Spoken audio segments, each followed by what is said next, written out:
So here is a video that goes over the 2004 macroeconomics question number one that I assigned for homework last week.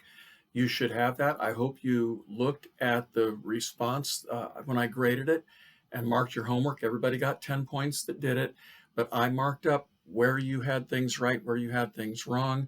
I typed comments in. Please look at the material at the my response to your homework for um, for that 2004 macro number one and number three. So here's macro number one. Hopefully you have it out in front of you. You can go over it with me. Assume the United States economy is operating at less than full employment. Using a correctly labeled graph of AD and AS, show the following full employment output, the current output, and the current price level. Easy graph. Most of you got it right. Not all of you, unfortunately. Price level, GDP, or output. It's the ADAS graph. There's aggregate demand. There's aggregate supply or short-run aggregate supply. And since this economy is operating at less than full employment, that means that long-run aggregate supply is over here to the right. This is where they're operating. Price level one, output level one. I'm going to use Q this time. This is Y full employment. That's output that would be full employment. And we have a recessionary gap here, or a GDP, negative GDP gap. That's the way that initial should have looked. Now, of course, there's no graphing on this year's test, so they might simply say, where would the current level of output be greater or less than full employment output? Part B, identify an open market operation that could restore full employment. Most everybody got that right in Part B, and that is to purchase bonds.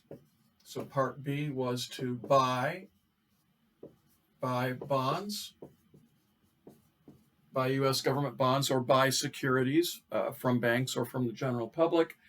Part C was using a correctly labeled graph of the money market, show how the open market operation you identified would affect interest rates in the short run.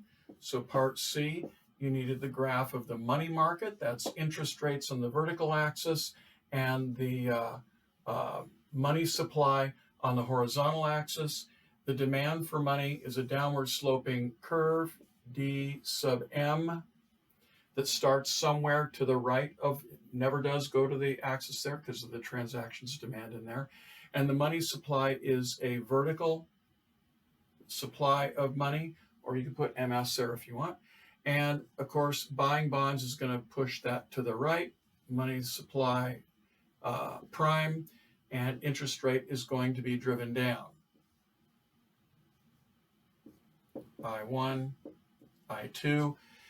I like it best when you draw the arrow showing exactly what's happening. Show that arrow pushing money supply to the right, SM1 to SM2, or SM and SM prime over here, and show the arrow with the downward interest. On this year's exam, they'll simply ask you what impact does that have on interest rates, and they might ask you to explain. Part D, explain how the change you identified in Part C will affect aggregate demand. So for D, the impact on aggregate demand. So the buying of the bonds causes a reduction in interest rate, which results in an increase in investment spending, which leads to the increase in aggregate demand. If you write that out, you'd say lower interest rates induce businesses to invest more. The higher investment will increase aggregate demand because investment is a component of aggregate demand. There's that word component again. Okay. Part E, show on the graph back in Part A how the change in interest rate you identified will affect output and price level. So it's going to increase aggregate demand, shifting aggregate demand to the right. Draw the arrow. Ideally, you'd show it coming right back through there. There's aggregate demand prime, or you could label them AD1 and AD2. And price level is going to increase to P2. Output is going to increase back to YF, or you could call that Q2 if you wanted. Okay. And when the reader is reading this, he's going to see that graph. Well, they won't be using graphs this time, so that they'll have you writing all that stuff out. They would have seen that graph and scored all those points right away and then gone through the rest of your answer. Part F, instead of open market operations, suppose that no policy action is taken to address the unemployment problem. If there are flexible prices and wages, this is the classical economics model now, the neoclassical model. Explain how each of the following will eventually change. Short run aggregate supply, they just want you to explain, will shift to the right. It will shift right because wages will fall. Input prices will fall and wages will fall. And what impact will that have on output and price level? Price level would go down. If you can imagine AS shifting to the right, I'll draw it in here, AS prime. Price level would go down, output would increase, and that would eventually fix the problem. Of course, that would take a long time to do. People would be out of work for a long, long time. So that is number one. Number three, let me switch things over here. Number three, I think we can run through quickly and keep it on this same video. It said the Federal Reserve buys $5,000 in bonds from Clark Consulting Services, which then deposits the money in a checking account at First Generation Bank. As a result of the Federal Reserve's actions, what is the change in the money supply if the reserve requirement is 100%? Well, if the reserve requirement is 100%, then, so this is number three now, if the reserve requirement is 100%, that means that the bank has to hold all of the reserves. They can't make any loans. And so part A, there's an increase in $5,000 in the money supply, and no more because they can't make any loans to expand the money supply any further than that.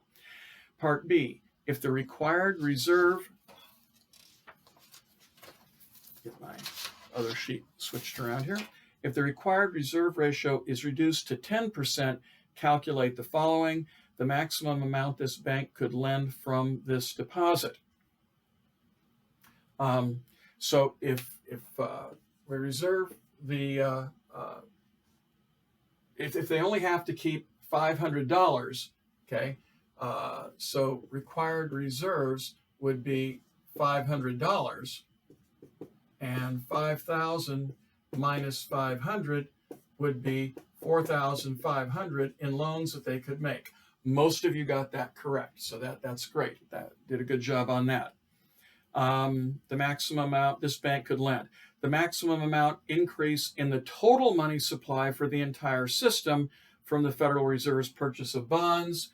Well, now we're talking about going all the way back to the Federal Reserve's purchase of $5,000, that initial $5,000 plus another $45,000. So this is where we get the part 1B2 here is the money multiplier.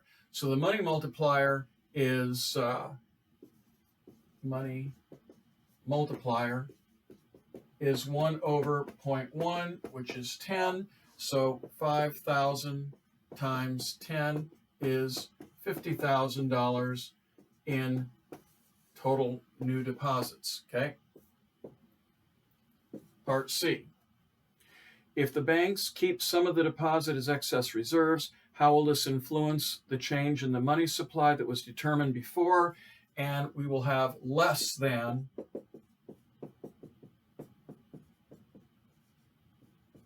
$50,000 in expansion, okay? It will simply be less than 50,000. Why? Because when the banks keep excess reserves, they do not make as many loans as they could, Okay, and that's the answer. They just don't make as many loans as is possible.